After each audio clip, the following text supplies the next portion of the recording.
TV7 Israel News is made possible thanks to your generous donations. Shalom, Erev Tov, good evening. This is TV7 Israel News broadcast to you from Jerusalem. Israel's security cabinet has approved Prime Minister Benjamin Netanyahu's proposal for defeating Hamas. European governments and institutions are urging Israel to reconsider its decision of conquering the Gaza Strip. U.S. Vice President J.D. Vance says he does not know what recognition of the state of Palestine would actually mean. Israel's security cabinet has approved Prime Minister Benjamin Netanyahu's proposal for defeating Hamas. Prior to the meeting of the security cabinet, which began yesterday at approximately 6 p.m.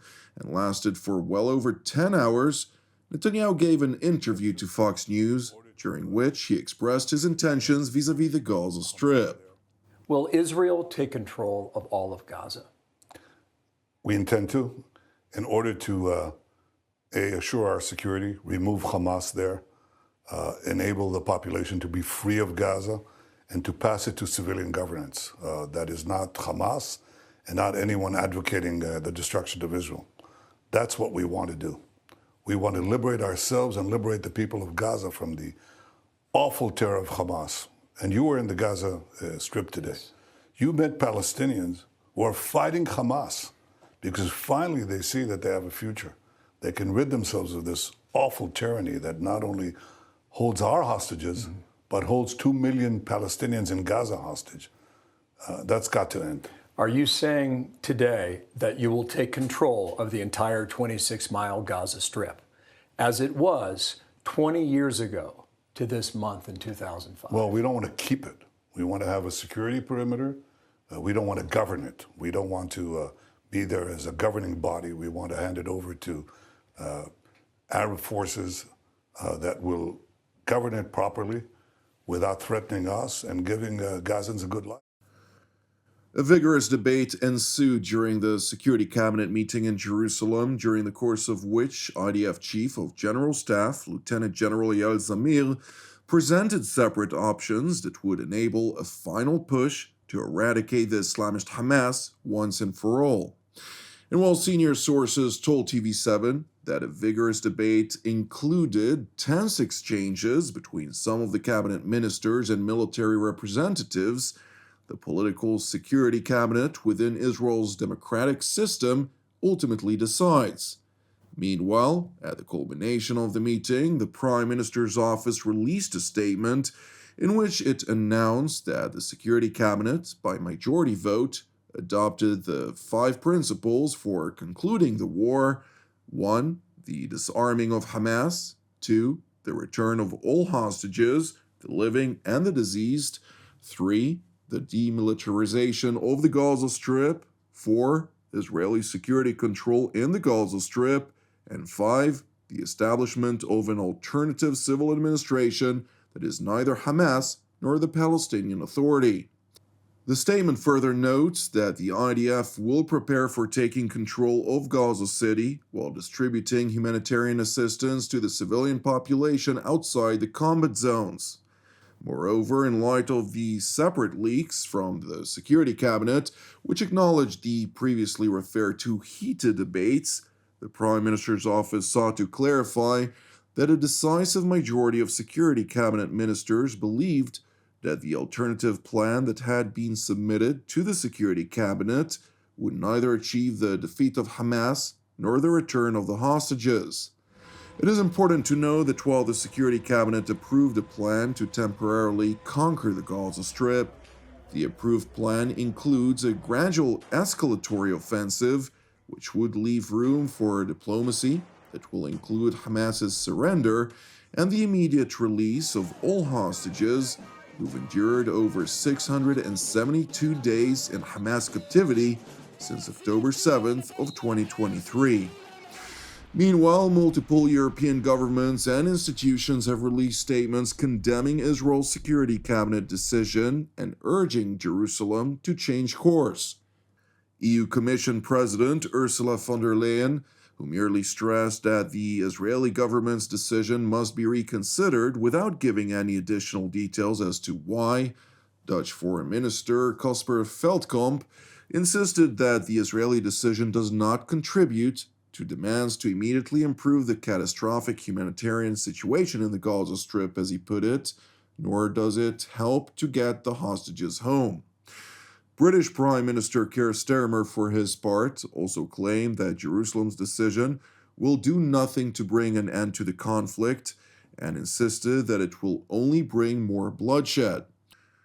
The British Prime Minister further highlighted that London, quote, "Together with our allies, we are working on a long-term plan to secure peace in the region as part of a two-state solution and ultimately achieve a brighter future for Palestinians and Israelis."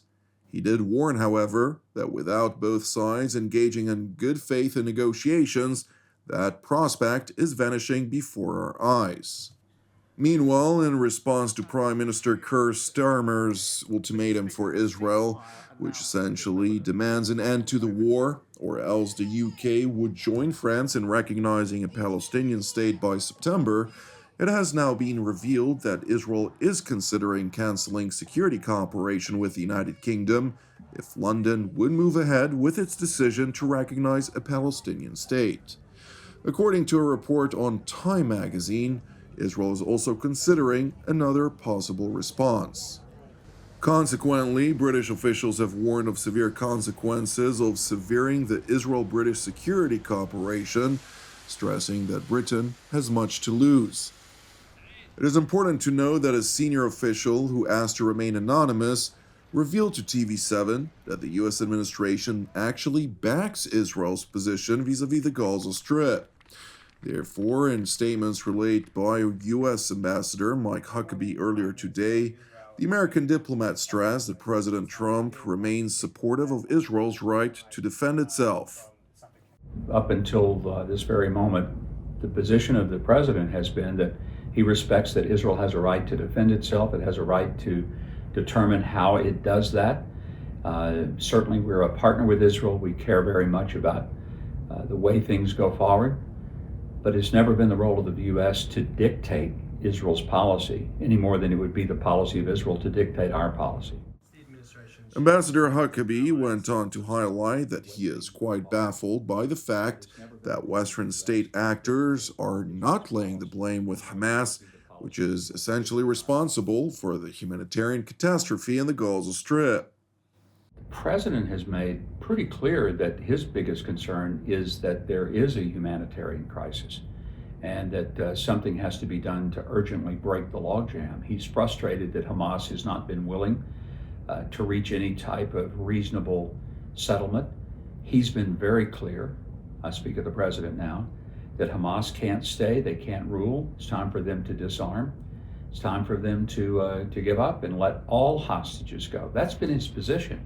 So that position is consistent with everything he said. I don't understand why some of these other nations are once again putting all the pressure on Israel and why they're not putting the pressure on Hamas to let the hostages go, all of them, including the ones that are clearly starving. That's what I think we all scratch our heads over. Meanwhile, in London, U.S. Vice President J.D. Vance was hosted by British Foreign Secretary David Lammy, during the course of which they discussed the situation in the Gaza Strip in particular, and the Middle East at large, among others. Ahead of their talks, Vice President Vance highlighted that he does not know what recognition of a Palestinian state would actually mean. Well, it's one of the things that we're going to talk about. Obviously, the United Kingdom is going to make its decision. We have no plans to recognize a Palestinian state. I don't know what it would mean to really recognize a Palestinian state, given the lack of a functional government there.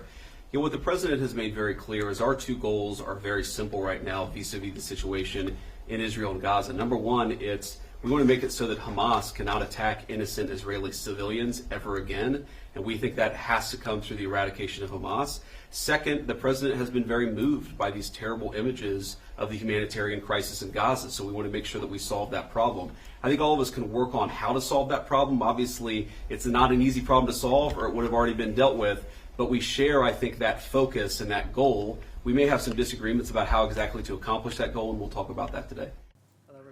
Meanwhile, in Washington, State Department Deputy Spokesman Tommy Pigott warmly welcomed the Lebanese government's decision to have its military disarm the Iranian proxy Hezbollah.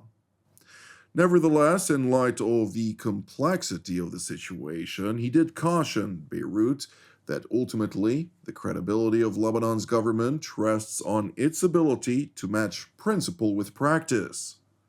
The United States welcomes the Lebanese government's decision on Tuesday to task the Lebanese armed forces with a plan to bring all weapons under state control by the end of the year. This is an important step towards Lebanese sovereignty. We continue to watch developments in Lebanon very closely. Special Envoy Tom Barrack made it clear what the president needs to see. As long as Hezbollah retains arms, words will not suffice. The Lebanese armed forces must fully commit and act now to fully implement the government's decision. The credibility of Lebanon's government rests on its ability to match principle with practice. Thank you for watching TV7 Israel News. Amid Hamas's continued refusal to reach any type of reasonable settlement with the State of Israel, I would like to encourage you to pray fervently for the hostages in Hamas captivity. Moreover, please also pray for the peace of Jerusalem and salvation of Israel. And separately, if you're blessed by our daily programs, I'd like to encourage you to support TV7 Israel, which is exclusively donation-based. You can do so through donation via our website at www.tv7israelnews.com. I'm Jonathan Hassan, wishing you a Shabbat Shalom U'Mevorach, and God willing, we'll see you during our next update. Until then, Shalom from Jerusalem.